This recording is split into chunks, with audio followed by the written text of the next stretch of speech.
kok judi online itu susah betul dihilangkan. Padahal kan teknologi yang paling gampang gitu, percaya nggak? Tanya pimpinan KSP ini. Itu teknologi yang paling gampang kok untuk menghilangkan judi online. Itu karena ada pembiaran. Pembiaran itu biasa dibiarkan oleh aparatnya. Judi online dibiarkan, ya semua kejadian yang terulang-ulang itu TPPO juga yang tidak bisa diberantas itu pasti ada pembiaran.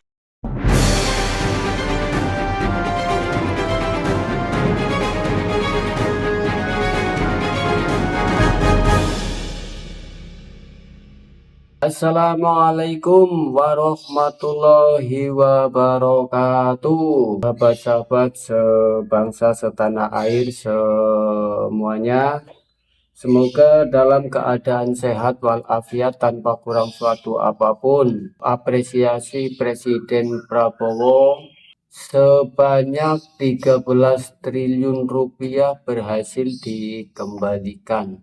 Setahun Prabowo dan Gibran memimpin, hukum dan politik jadi sorotan. Revisi aturan semua dipertaruhkan. Setahun sudah berlalu dalam kepemimpinan Bapak Prabowo Gibran. Bangsa masih menunggu arah baru, menumbuhkan harapan, atau justru mengulang kebiasaan. Kita saksikan catatan demokrasi yang mengangkat tema setahun Prabowo dan Gibran memimpin Indonesia tercinta. Kita simak video selengkapnya. Sebelumnya mohon dukungannya dengan menekan tombol subscribe, like, dan juga komentarnya atau pendapatnya.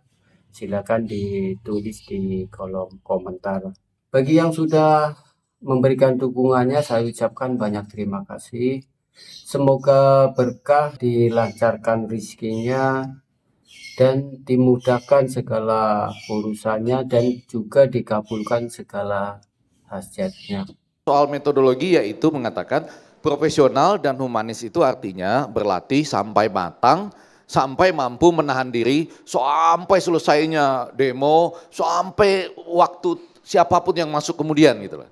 Jadi latihannya harus komplit sampai ke sana gitu. Intinya? Ya intinya itu tadi, nggak bisa dibilang oh kan sesudah capek maka terjadi ini, nggak bisa.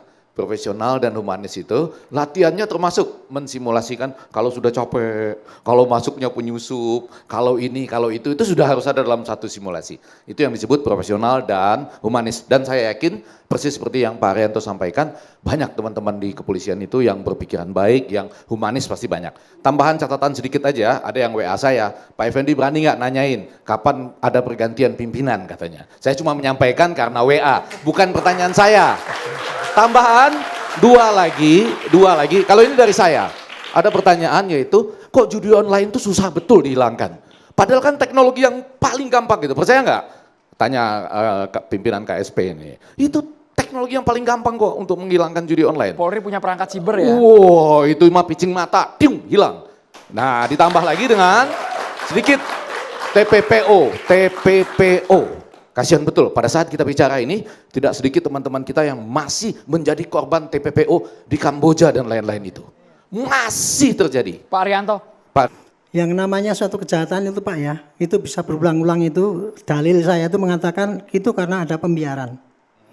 Pembiaran itu biasa dibiarkan oleh aparatnya. Judi online dibiarkan, Pak ya? Ya semua kejadian yang terulang-ulang itu TPPO juga yang ya? tidak bisa diberantas itu pasti ada pembiaran.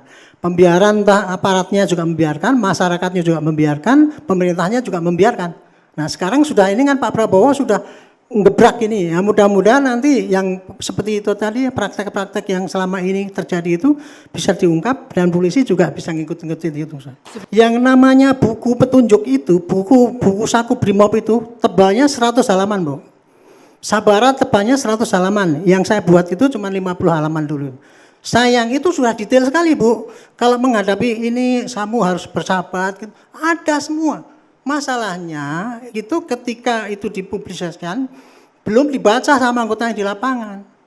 Itu masalahnya. Yang kedua, apabila ada pelanggaran-pelanggaran itu sekarang yang berlaku tidak langsung ditindak itu sehingga tumpul itu pengawasannya. Itulah yang akan kita perbaiki dalam waktu 1 tahun ini. Mudah-mudahan kita ada perubahan kalau itu pakai dudun Pak kita bikin.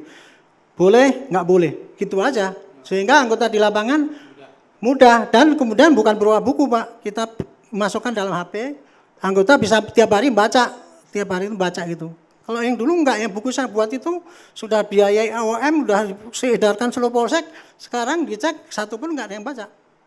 Jangankan anggotanya, perwiranya aja enggak baca.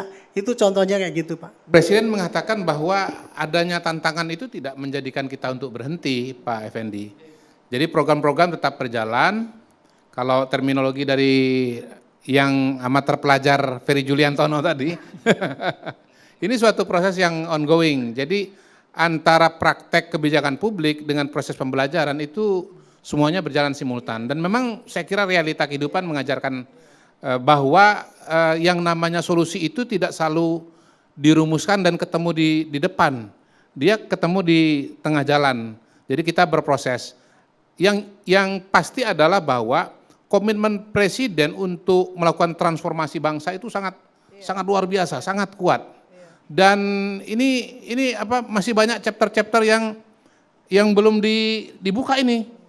Kemarin kan waktu rapat paripurna kan ada 2 sesi itu Pak Arianto, yang terbuka, yang boleh diakses oleh media, dan ada yang tidak terbuka. Wah ini masih banyak lagi Pak Effendi. Cuman masalahnya saya nggak bisa kayak Pak Effendi dengan alasan ada yang WA lalu kemudian dapat bocoran, nggak bisa saya. Tapi tunggu tanggal mainnya ya. Gini, kelebihan presiden kita ini adalah maksudnya akan banyak kejutan gitu Bang Kodari. Masih banyak. Ya contoh aja lah kemarin 13 triliun itu kan sitaan dari kasus CPO. Pernah nggak ada presiden sebelumnya? Nggak ada. Padahal sebetulnya praktik semacam itu saya sangat yakin sudah pernah terjadi di masa lalu. Karena yang namanya CPO itu kan ada domestic market obligation kan, kelangkaan minyak tanah, minyak sawit, minyak goreng itu kan bukan cuma kemarin saja, udah pernah terjadi. Tetapi kemudian apakah kemudian ada tindakan pidana yang berujung pada penyitaan uang dalam jumlah yang luar biasa begitu. Termasuk juga yang di Bangka Belitung itu, ya. Bagaimana Presiden mengatakan begini, bayangkan kalau tiap tahun 45 triliun, 10 tahun itu 450 triliun. Betapa banyak uang yang bisa kita gunakan untuk pembangunan sumber daya manusia dan untuk transformasi bangsa. Jadi begitu. jelas ya 13 masih banyak sekali masuk ke negara, masih banyak sekali masuk ke ini. negara. Ya. Jadi gini, Setuju, kelebihan Pak kita dengan Pak Prabowo ini, beliau ini Bu Rati ya, ini Pak Bu Rati. Beliau ini adalah bagian dari elit, tetapi jiwanya sangat kerakyatan, sangat merakyat.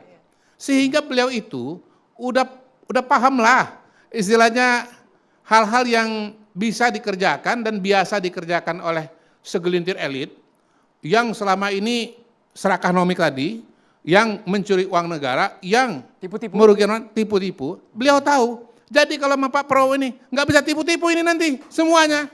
Ya, justru itu yang akan membuat ada opportunity Bu Rati yang sebelumnya itu mungkin ya kalau kalangan kalangan jelata atau daerah sederhana kayak saya ini, saya nggak kebayang itu barang-barang. Tetapi beliau karena menjadi bagian dari elit semenjak lama sekali, beliau tahu hal-hal yang harus diperbaiki. Itu yang saya kira sangat menjanjikan. Saya setuju Pak Kodari, kita tahu betul Pak Prabowo itu sangat concern dengan kemajuan kita. Persoalannya kan berarti antara Pak Prabowo sebagai presiden, lalu kemudian itu diturunkan, diimplementasikan di dalam kementerian atau institusi, itu nggak jalan ke bawah. Persoalan jalan Bu. Ibu persoalan misalkan contoh aja kok kemarin misalkan, bagaimana soal CPO dan penyalahgunaan DMO itu ditindak tegas oleh Jaksa Agung. Misalkan, itu 13 triliun iya. itu kan depan mata, itu nyata betul, sekali Pak. Itu contoh konkret. Termasuk juga yang di Bangka Belitung, bagaimana ditindak ya dan dihentikan penyelundupan yang udah berjalan sekian tahun, Bu. Jadi ini berjalan, Bu. Berjalan, Bu. Ya, saya setuju. Pokoknya saya setuju dengan apa yang disampaikan itu berjalan. Tetapi ada satu sisi yang tadi, misalkan Pak Ghazali mengemukakan tentang judol.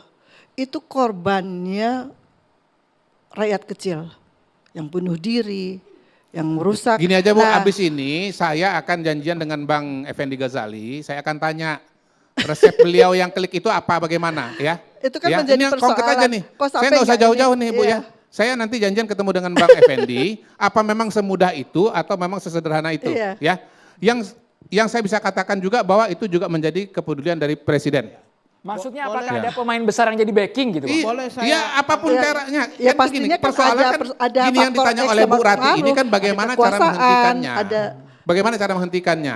Nah Bang Effendi kan bilang ada cara menghentikan. Ya nanti saya akan ketemu dengan Bang Effendi. Pasti kan ada Janji ya, kita intervensi. ketemu ya. Enggak sederhana, itu banyak sekali para pakar di media-media kita yang menampilkan bahwa kalau mau banyak teknologi terbaru yang bisa langsung mematikan itu.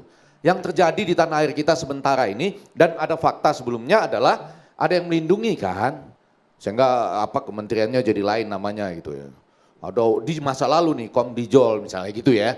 Dulu, sekarang kan sudah nggak ada. Jadi maksud saya ini yang harus ditegakkan pemberantasannya.